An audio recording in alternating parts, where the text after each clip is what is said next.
Beaucoup de femmes sont en concurrence avec leurs hommes. Beaucoup de femmes sont dans une logique où elles veulent prouver à cet homme-là, en fait, qu'elles aussi, elles peuvent faire ceci ou elles aussi, elles peuvent faire ça. Je précise que dans un couple, à part que ce soit un couple de gays ou un couple homo, c'est un homme et une femme. Donc, s'il y a deux hommes dans une maison, forcément, il y a un qui va aller faire son foyer ailleurs.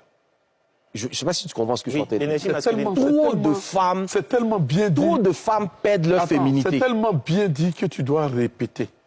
Trop de femmes perdent leur féminité à vouloir prouver à leur homme, à vouloir tenir tête à leur homme. Il n'y a pas une femme plus belle qu'une femme qui est douce.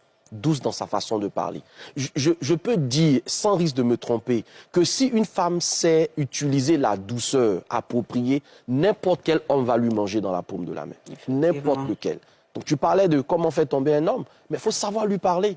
Je l'ai dit, un homme, c'est son ego. Si vous savez flatter son ego, vous l'avez déjà, d'une certaine façon. Un homme, c'est quelqu'un qui a envie d'entendre les choses qui lui plaisent. Voilà. Ça. Maintenant, commence par les choses qui lui plaisent et ensuite dis-lui ce qu'il peut améliorer. Voilà. Commence par reconnaître ce qu'il a déjà fait de bien et ensuite dis-lui ce que tu aimerais qu'il fasse encore. Mais tu ne peux pas venir t'arrêter de manière péremptoire devant le père de tes enfants, devant celui pour qui tu as jeûné et prié pendant des années, devant celui qui t'a sorti du célibat pour faire de toi une femme mariée, le regarder droit dans les yeux et lui dire je ne sais même pas dans quoi je suis avec toi. Il y a des paroles qui, peut-être sous l'effet de la colère ou parce que, bon, on a envie de se le faire, machin, mais qui sont destructrices pour un homme. Et ça, les femmes devraient pouvoir le savoir. Il y a des choses que vous avez dites. Le temps est passé, mais l'effet de ce que vous avez dit n'est pas passé. On n'a pas oublié, hein. L'effet n'est pas passé. Après, vous êtes surprise que cet homme-là, dès la moindre occasion, il faut faire très attention à ce type d'homme. Les hommes qui traversent des moments difficiles. Les hommes qui traversent des moments financièrement difficiles. Les hommes qui ont perdu un emploi.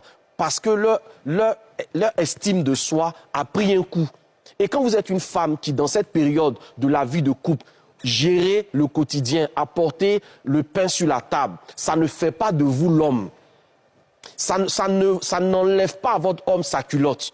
Ça ne fait pas de vous le nouvel homme de la maison. Ce n'est qu'une étape transitoire. Dans ces périodes-là, il faut avoir une femme, grand F, pour être capable de donner de l'argent à son mari avec politesse, avec amour, avec respect, élégance. Avec élégance. Il faut une femme, grand F, pour être capable de ne pas montrer à toute la maison que cet homme-là, il n'en vaut pas la peine.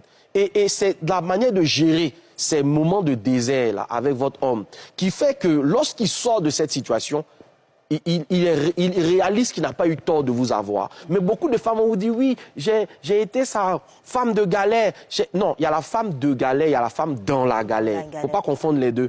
La femme de galère l'a soutenu, elle a été présente. Elle n'a pas cessé de le voir comme l'homme héros, l'homme roi qu'il est censé être. La femme dans la galère, c'est celle qui lui a rappelé chaque jour qu'il était dans un moment difficile et que, bon, à la limite, on fait comment? On va faire comment? Ta respiration même là, ça parle plus que tes mots. Elle a fait... Non, c'est ça en fait. Donc au final, si cet homme-là sort de sa situation, s'il a plus de moyens, il vous dira la vérité.